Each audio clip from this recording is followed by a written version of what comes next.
أجمعين. قال الله تعالى في كلامه المجيد والفرقان الحميد: الذين إذا أنفقوا لم يسرفوا ولم يقتروا وكان بين ذلك قواما. صدق الله العظيم.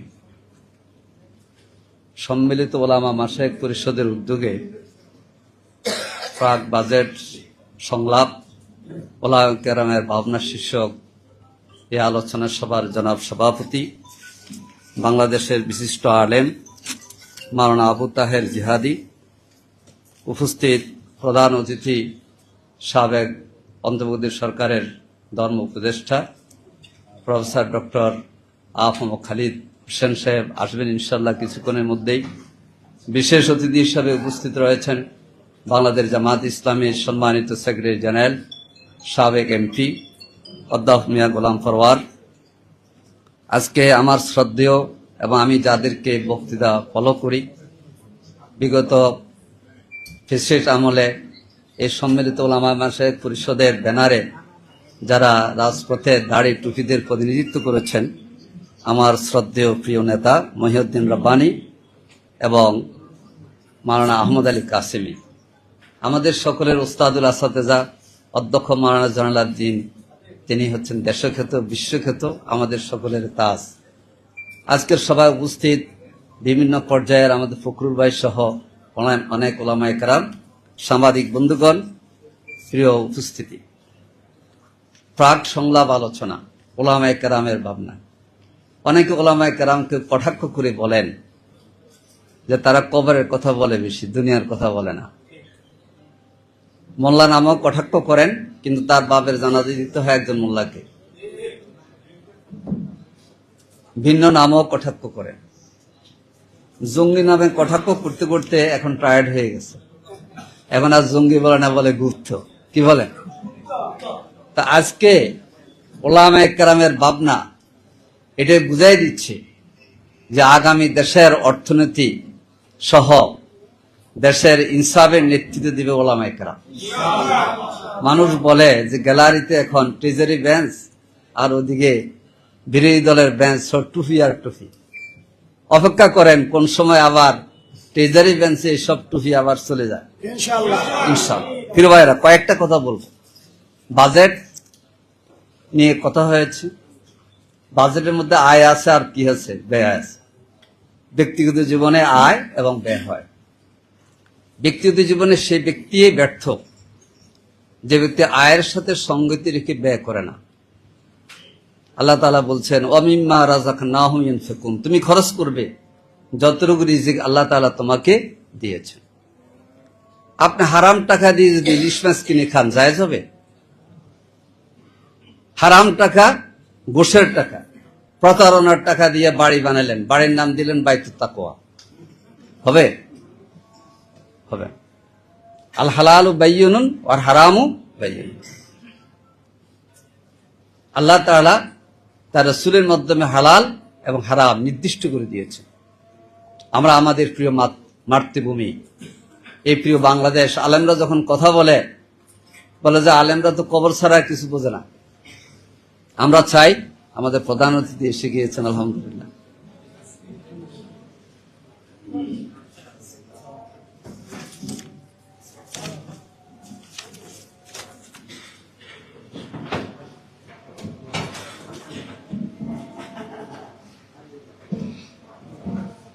জি, প্রধান অতিথি আসন গ্রহণ করছেন ইনশাআল্লাহ।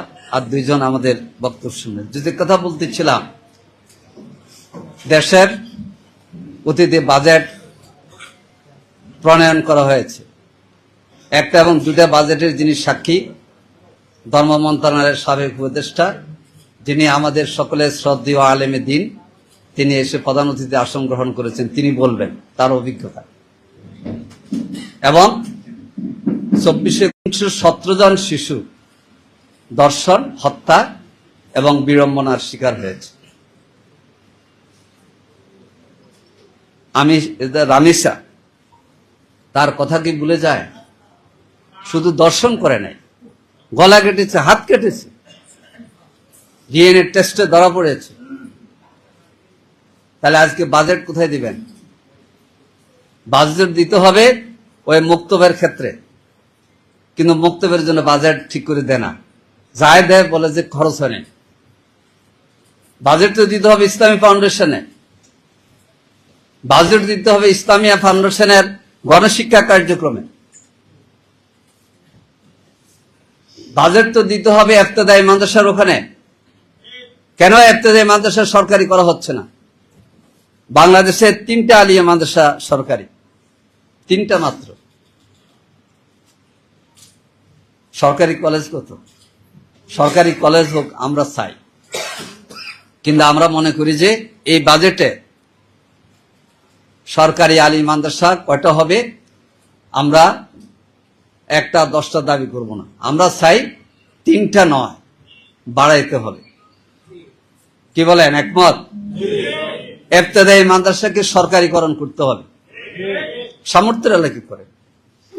আমরা নির্বোধ না, আমরা অর্থনীতি বুঝি। আমরা আলিমে আমি অর্থনীতির পরীক্ষা দিয়েছি, আলিম ক্লাসে অর্থনীতি অতিরিক্ত সাবজেক্ট নিচ্ছি, তখনই মাথায় আসছে যে দেশ নিয়ে ভাবতে হবে। আমি উর্দুতে দাখিল আলিম কামিল পর্যন্ত লিখেছি। আমরা উর্দুও জানি, ইংরেজি জানি, বাংলাও জানি। এই জন্য আলেম হয়েছে আমাদের নির্বোধ মনে করার কিছু নেই। আমরা দেশ করতে চাই, দেশের নেতৃত্ব দিতে চাই। এই দেশের নেতৃত্ব ওলামায়ে কেরাম দেবে। আলিয়া এবং কওমি মাদ্রাসার বিভেদে উস্কে দিয়ে অনেকে ফায়দা নিতে চাই। কওমি মাদ্রাসার যে স্বীকৃতি বাস্তবায়ন করতে হবে, এই জন্য যে অর্থ পরিমাণ দরকার সে অর্থে বাজেটে দিতে হবে। কওমি মাদ্রাসার ইংরেজি এবং আইসিটি শিক্ষক অনেক জায়গায় নেই, সরকারি খরচে ইংরেজি এবং আইসিটি শিক্ষক দিতে হবে। কি বলেন? এখানে সমস্যা হলো দুর্নীতি, অসততা। দুর্নীতির বিরুদ্ধে কথা বলে কে? ওলামায়ে কেরাম। আজকে নির্বাচনও আসছে, 2 জন এমপি প্রার্থী এখনো এমপি শপথ নিতে পারেনি। জানেন কি জন্য? ঋণ খেলাপি। চ্যালেঞ্জ করতেছি, ঋণ খেলাপিদের মধ্যে একজন আলেমও নাই, একজন আলেমও নাই। আমি চিন্তা করতেছিলাম যে আলেম পাস দাখিল পাস আবার আছে কিনা। ঋণ খেলাপির মধ্যে একজন আলেমও নাই। তাই আমরা যে একবার সাধু এমনটা না, আমাদের মধ্যে ত্রুটি থাকলো আত্মসমালোচনা করুন। এই জন্য বাজেট করেন। বাজেট নিয়মিত আয়ের একটা আছে, আর কিছু উন্নয়ন বাজেট। চুরি তো ওই জায়গায় হয় বেশি, না? 28 লক্ষ কোটি টাকা পাচার করে ভারতে পালিয়ে আছে, ইংল্যান্ডে পালিয়ে আছে। ইসলামী ব্যাংক দারিদ্র বিমোচনের জন্য কাজ করে, কর্মসংস্থানের জন্য কাজ করে। সেই ব্যাংকে ধ্বংস করার জন্য বর্তমান সরকার পৃষ্ঠপোষকতা দিচ্ছে। যে এস আলম ব্যাংক ঘাতক, সে এস আলমকে আনার জন্য আবার পায়ে তারা চলতেছে। এটা কি আমরা মানবো? আপনি ইসলামী ব্যাংক যদি ধ্বংস হয়ে যায়, ইসলামী ব্যাংক এই দেশের অর্থনৈতিক উন্নয়নে প্রধান ব্যাংক হিসেবে আবির্ভূত হয়েছে। এই জন্য আমরা মনে করি বাংলাদেশের অর্থনীতির আরেকটা স্বর্ণমীর অর্জন হবে জাকাত ভিত্তিক অর্থনীতি। আমরা প্রধানমন্ত্রীকে দেখেছি, উনি আলেমদের ডেকে নিয়ে কথা বলেছেন, আপনি জাকাত ভিত্তিক অর্থনীতি চালু করেন। সূরা তাওবার 60 নম্বর আয়াতে উল্লেখিত জাকাতের যে খাতগুলো আছে, এই বর্ণিত খাতগুলোতে জাকাতের অর্থ সরবরাহ করেন, দারিদ্র বিমোচন হবে। ইমান বিক্রি করে উন্নয়ন টাকা আনা লাগবে না। আজকে কথা বলে শেষ করছি যে আগামীর বাজেটে যেন আলেম ওলামাদের যে কথা, যে বক্তব্য, এগুলি স্থান পায়। আলেম ওলামাদেরকে সম্মানিত করা হয়েছে গত ঈদে, আমরা দেখেছি। আমরা মনে করি যে বেতন কাঠামো আজকে আমরা প্রধান উপদেষ্টা, সাবেক উপদেষ্টা থেকে শুনবো, একটা সিস্টেম করে ওনারা করে গিয়েছেন, যেটা আমাদের খলিল ভাই বলেছেন। সেই বেতন কাঠামো এবং তাদের বেতন দেওয়ার জন্য নির্দিষ্ট নিয়ম বাস্তবায়ন করার জন্য এই বাজেটে অন্তর্ভুক্ত করতে হবে অর্থ। আল্লাহ তাআলা আমাদের সকলকে দিনের পথে দেশের জন্য কাজ করার তৌফিক দান করুন। ওমা তাওফিক ইল্লা বিল্লাহ। আসসালামু আলাইকুম। অনেক অনেক ধন্যবাদ জানাচ্ছি সম্মানিত মুহতারাম মাওলানা আব্দুল হালিম হাফিজাহুল্লাহ তাআলাকে। তিনি তার অসাধারণ বক্তব্য আমাদের মাঝে উপস্থাপন করেছেন। সম্মানিত সুধী মণ্ডলী, এ পর্যায়ে মঞ্চে বক্তব্য নিয়ে আসছেন আজকের এই প্রাক বাজেট সংলাপ ওলামায়ে কেরামের ভাবনা শীর্ষক আলোচনা অনুষ্ঠানের সম্মানিত বিশেষ অতিথি, বাংলাদেশ জামাত ইসলামের সম্মানিত প্রধান আলোচক এবং বিশেষ অতিথি বাংলাদেশ জামায়াতে ইসলামীর সম্মানিত সেক্রেটারি জেনারেল এবং সাবেক এমপি অধ্যাপক মিয়া গোলাম পরওয়ার। মঞ্চে আসছেন অধ্যাপক মিয়া গোলাম পরওয়ার, সেক্রেটারি জেনারেল বাংলাদেশ জামায়াতে ইসলামী।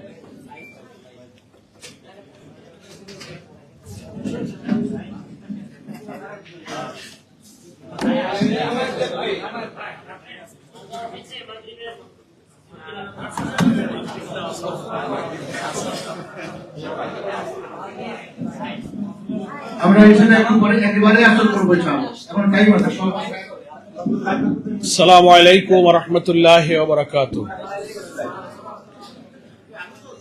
আলহামদুলিল্লাহি রাব্বিল আলামিন,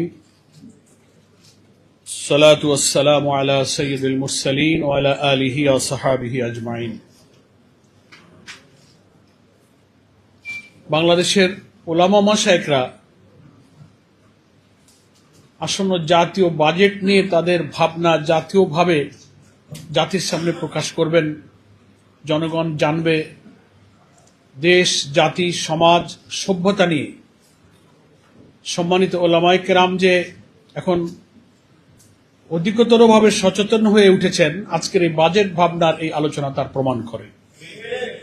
আমি আল্লাহর শুকর আদায় করছি যে খুব সংক্ষিপ্ত সময়ের জন্য হলেও সেই বাজেট ভাবনায় আমিও একটু শরীক হওয়ার জন্য আল্লাহর মেহেরবানিতে আপনাদের সাথে শামিল হওয়ার তৌফিক লাভ করেছি, আলহামদুলিল্লাহ। প্রধান অতিথি আমাদের অত্যন্ত অভিজ্ঞ একজন গুণীজন, যিনি অন্তর্বর্তীকালীন সরকারের সঙ্গে কাজ করেছেন প্রায় 1.5 বছর। সরকারের অভ্যন্তরের অভিজ্ঞতা আমাদের মধ্যে উনারই সবচেয়ে বেশি আছে। আবার একদিকে এদেশের মুসলিম উম্মার একজন গ্রহণযোগ্য বিশিষ্ট একজন আলেমে দ্বীন। ওনার জন্যই আমরা সময়টা একটু দিব এবং আলোচনা কারণে আমি নিজেও একটু সংক্ষেপ করব ইনশাআল্লাহ। প্রথম কথা হচ্ছে যে আমরা এই বাজেট আলোচনায় কেন আসলাম। সব বছরের সব সময় তো আমরা এই জাতীয় প্রি বাজেট ডিসকাশন, বাজেট পূর্ব কোনো ভাবনা আলোচনার এত আয়োজন কিন্তু আমাদের হয় নাই। কারণ হলো জুলাইয়ের গণ অভ্যুত্থানের মধ্য দিয়ে এদেশের প্রায় 20 কোটি মানুষের একটা গণ আকাঙ্ক্ষা কিন্তু আমরা বুঝতে পেরেছি। তারা চায় বৈষম্যহীন, দুর্নীতিমুক্ত, দলীয়করণ মুক্ত, ভিন্ন মতের উপরে কর্তৃত্ব থাকবে না এমন একটা মানবিক, বৈষম্যহীন, একটা সমৃদ্ধ বাংলাদেশ তারা চায়। তো ফলে জুলাই বিপ্লবের পরে এবারেই একটা নির্বাচিত সরকারের দায়িত্বে প্রথম বাজেট আগামী 7ই জুন পার্লামেন্টে পেশ হতে যাচ্ছে। এ কারণে জাতির বিভিন্ন ক্রস সেকশন অফ পিপুলের মধ্য থেকে এই বাজেট ভাবনা, একটা মত বিনিময়, exchange of views, goal table, এগুলো আলোচনা হচ্ছে। আমরা আজকে এই আলোচনা থেকে সরকারের বাজেট প্রণয়নের সাথে যারা সম্পৃক্ত থাকবেন, এখানে সাংবাদিক এবং গণমাধ্যম কর্মীরা আছেন, তাদের মাধ্যমে ওলামায়ে কেরামের যে বাজেট ভাবনার সার বস্তু, যে রিকমেন্ডেশনটা তারা উপলব্ধি করবেন, সেটা যেন আগামী বাজেট পেশ করার ক্ষেত্রে সংশ্লিষ্টরা যেন সেটা বিবেচনায় নেন, এটা আমাদের পক্ষ থেকে আমরা দাবি করছি। দ্বিতীয় কথা হচ্ছে যে এই আলোচনা এজন্য প্রয়োজন যে স্বাধীনতার 55 বছরে বাংলাদেশের যতগুলো বাজেট পেশ করা হয়েছে, পর্যালোচনা করলে দেখা যায় সে বাজেটগুলো ছিল দুর্নীতি, লুটপাট আর বিদেশে অর্থ পাচারের একটা বন্দোবস্ত। সে বাজেটগুলো ছিল জনগণের শোষণের হাতিয়ার। সে বাজেট কখনো জনগণের ভাগ্য পরিবর্তনের হাতিয়ার হিসেবে তৈরি হতে পারে না। দেখেন, বিবেচনা করে বাংলাদেশ স্বাধীন হওয়ার পরে প্রথম স্বাধীন বাংলাদেশে যে বাজেটটা হয় 1972 সালের 30শে জুন, সেই বাজেট, জাতীয় বাজেটের পরিমাণ ছিল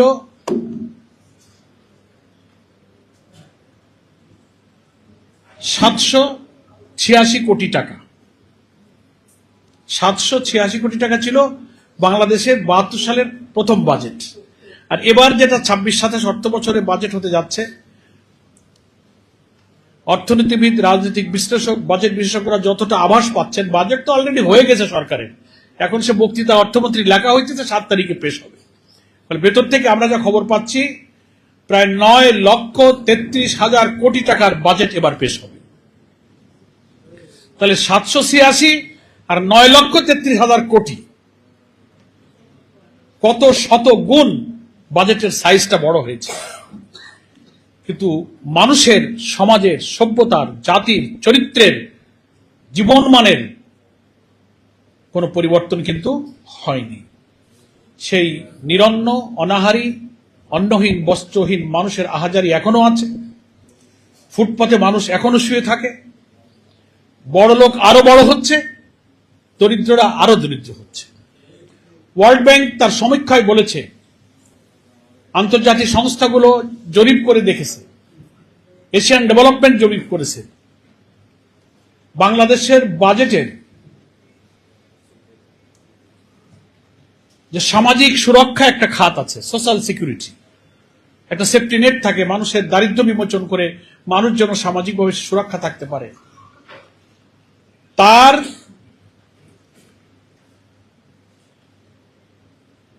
দুই ভাগ মাত্র দরিদ্রদের খাতে, সামাজিক সুরক্ষা খাতের অর্থ ব্যয় হয়, আর 8 ভাগ ব্যয় হয় ধনীদের জন্য।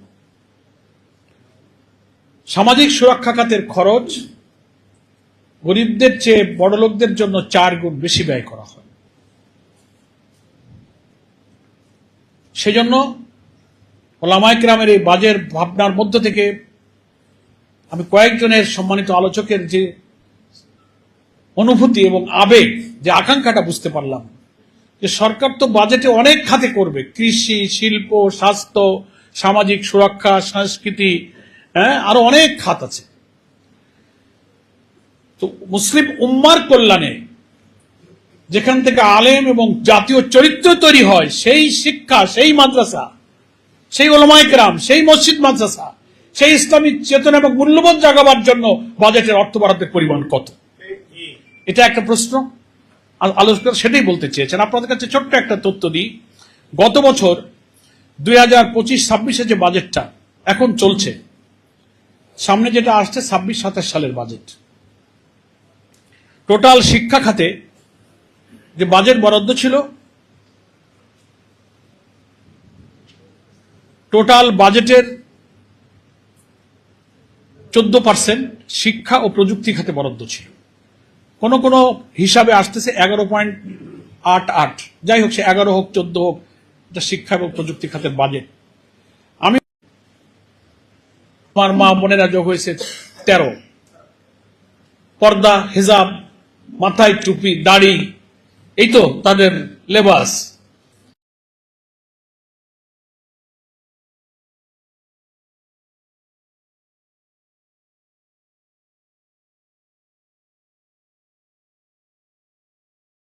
যারা সংসদের টেলিভিশনে দেখে, ওটা কোনো পার্লামেন্ট না, ওটা একটা মাদ্রাসা।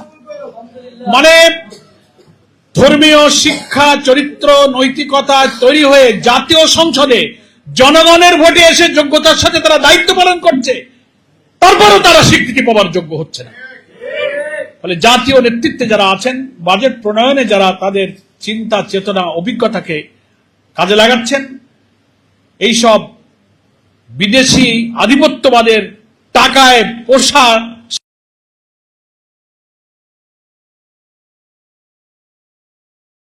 সেবাদাস এবং টকশোজীবী যারা, তাদেরকে টকশোতে যাওয়া বন্ধ করুন। যারা ইসলামী শিক্ষা, চেতনা, অনুভূতিকে কটাক্ষ করে, মাদ্রাসা শিক্ষকদেরকে উচ্চশিক্ষা, পিএইচডিতে সুযোগ দিতে গেলে তাদের গাত্র দেওয়া হয়, তারা এদেশের নিজস্ব নাগরিকত্বের যে অধিকার, সাংবিধানিক অধিকার একজন মতচা ছাত্রের, সেটাকে তারা অস্বীকার করছে।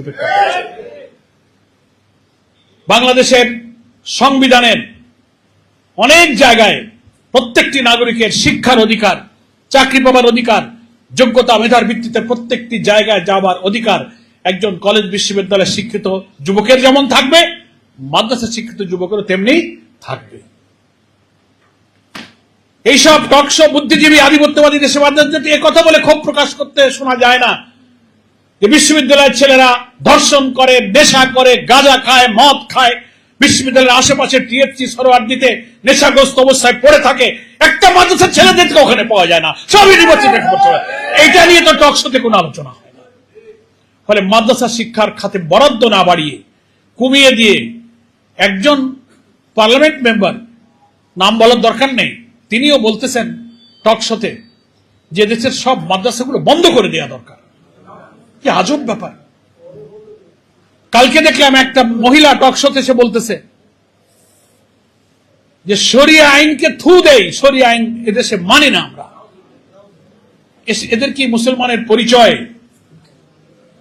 তারা দিতে পারেন?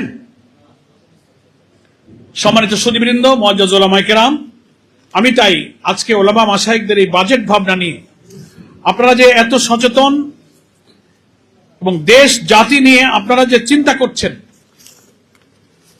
সেটার জন্য আমি আন্তরিকভাবে মোবারকবাদ জানাই। আমাদের কৃষি খাতে, স্বাস্থ্য খাতে, শিক্ষা খাতে, বিশেষ করে মাদ্রাসা এবং কারিগরি খাতে যে বরাদ্দ গত অর্থ বছরে ছিল, আগামী অর্থ বছরে আরো কয়েক গুণ বৃদ্ধি করার মধ্য দিয়ে আমাদের অর্থনীতিকে প্রাণ সঞ্চার করার জন্য, আমাদের শিক্ষা এবং একটি সভ্য জাতি গঠনে ইসলামী শিক্ষা এবং মূল্যবোধের এই গতিকে বৃদ্ধি করার জন্য সরকারকে সুচিন্তিত পদক্ষেপ নেওয়া দরকার এবং বেশি পরিমাণ অর্থ বরাদ্দ করা প্রয়োজন। এবং এইসব প্রি বাজেট ডিসকাশনের মধ্য দিয়ে যে সমস্ত রিকমেন্ডেশন পাওয়া যাচ্ছে, যে সমস্ত বিশ্লেষণগুলো পাওয়া যাচ্ছে, আমি গণমাধ্যম ভাইদেরকে, গণমাধ্যম কর্মীদেরকে অনুরোধ করব যে আপনারা আপনাদের সাংবাদিকতা, লেখনী, আপনাদের ইলেকট্রনিক প্রিন্ট মিডিয়ার মধ্য দিয়ে উলামায়ে কেরামের বাজেট ভাবনাটা সরকার এবং মিডিয়ার সবার কাছে আপনারা তুলে ধরুন। তাতে মুসলিম উম্মাহ উপকৃত হবে, জাতি এখান থেকে উপকৃত হবে। উলামায়ে মাশায়েখদেরকে শুকরিয়া জানিয়ে, ধন্যবাদ জানিয়ে, এই বাংলাদেশ আমাদের পরিচয়, এখানে আমরা জন্মেছি, যে মহান আল্লাহর উপরে আমরা বিশ্বাস রেখেছি, সে আল্লাহকে রব মেনে এখানে থাকতে গেলে মাদ্রাসা শিক্ষার উন্নয়ন ছাড়া এই জাতির ভাগ্যের কোনো পরিবর্তন হবে না। বাজেটকে সেভাবেই প্রণয়ন করা হোক, সেই দাবি জানিয়ে আমি আমার বক্তব্য এখানে শেষ